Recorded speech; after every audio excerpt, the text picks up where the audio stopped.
मगर यही तो कोणार्क के सूर्य मंदिर में भी था।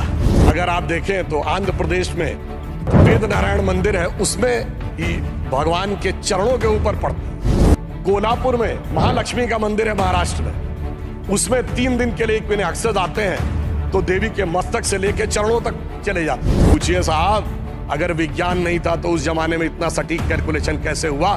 मुझे लगता है दुनिया में कोई धर्म संस्कृति ऐसी नहीं होगी जो इस प्रकार का करने की क्षमता रखती। नमस्कार दोस्तों, तो आप इस वीडियो में देखेंगे कि कैसे सुधांशु जी ने साइंस को मंदिर के साथ कनेक्ट कर दिया। आपको जो भी चीज़ें इस वीडियो के अंदर पसंद आती हैं, आप चाहें तो मुझे कमेंट बॉक्स में बता सकते हैं। एंजॉय करिए और कमेंट बॉक्स में कमेंट करिए, लाइक करिए, सब्सक्राइब करिए, शेयर करिए। Thank you. फिक एंगल आया है, वो क्या है कि रामनवमी के दिन उनके मस्तक के ऊपर सूर्य तिलक होगा। अब इसके लिए सबसे पहले किस चीज की जरूरत है? जो प्लैनेटरी पोजीशन थी कि अर्थ का जो एंगल होगा सूर्य के साथ उस पर्टिकुलर दिन कैसे होगा, तो इसमें 3 इंस्टीट्यूट ने काम किया है। इंस्टीट्यूट ऑफ एस्ट्रोफिजिक्स बेंगलोर ने, जिसने उस पूरे एस्ट्रोनॉमिकल कैलकुलेशन को सटीक ढंग से किया है। दूसरा है central building research institute Roorkee, जिसने कि उसकी व्यवस्था बनाने का काम किया। और तीसरी एक प्राइवेट कंपनी है जिसने वो कॉन्वेक्स लेंसेस के थ्रू कैसे वो अंदर आएगा और ठीक उसी बिंदु के ऊपर उस दिन केंद्रित होगा, ये व्यवस्था की है। मगर मैं अपने विरोधियों को बताना चाहता हूं, आज तो एस्ट्रोफिजिक्स का इंस्टीट्यूट है, आज तो हमारे पास इतनी टेक्नोलॉजी है, मगर यही तो कोणार्क के सूर्य मंदिर में भी था। यही तो अगर आप देखें तो आंध्र प्रदेश में वेद नारायण मंदिर है, उसमें ही भगवान के चरणों के ऊपर पड़ती है। कोल्हापुर में महालक्ष्मी का मंदिर है महाराष्ट्र में, उसमें 3 दिन के लिए एक महीने अक्सर आते हैं तो देवी के मस्तक से लेकर चरणों तक चले जाते हैं।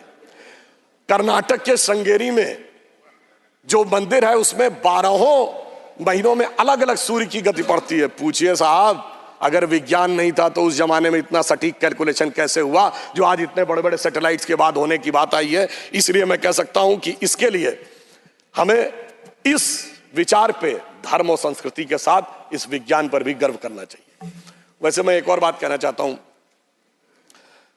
इसमें विज्ञान का एक और गहरा, आप सबको ध्यान हो कि उसमें 84 सेकंड का मुहूर्त था, पर वो शुरू कहां से होता है?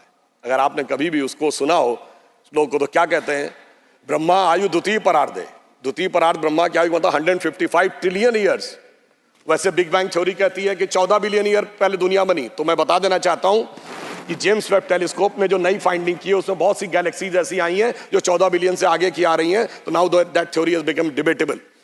फिर वहां से आते हैं श्वेतवारा कल्प यानी 1.97 बिलियन ईयर्स, फिर आते हैं वैवस्वत मनवंतरे, फिर आते हैं कलयुग यानी 5125 ईयर्स, फिर आते हैं विक्रम संवत में 2081 साल, फिर आते हैं वर्ष के भाग में, उत्तरायण सूर्य में, फिर आते हैं महीने में, और उसके बाद वार नक्षत्र होते हुए 84 सेकंड तक। मैं कहना चाहता हूं ये भारत की सनातन यात्रा है जो 155 ट्रिलियन ईयर से लेकर सटीक कैलकुलेशन 84 सेकंड तक का करती है।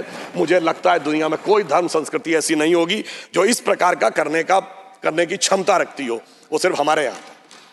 मगर उसके बाद भी माननीय सभापति महोदय, मैं कहना चाहूंगा कुछ लोगों को, और इस बारे में दुनिया के सबसे बड़े कॉस्मोलॉजिस्ट कार्ल सैगन, जिसने first man made object Voyager जो सोलर सिस्टम के बाहर गया है उसका जो मैसेज है कंपोज किया है, उसने लिखा है, उसका वीडियो कोई जाके चेक कर सकता है।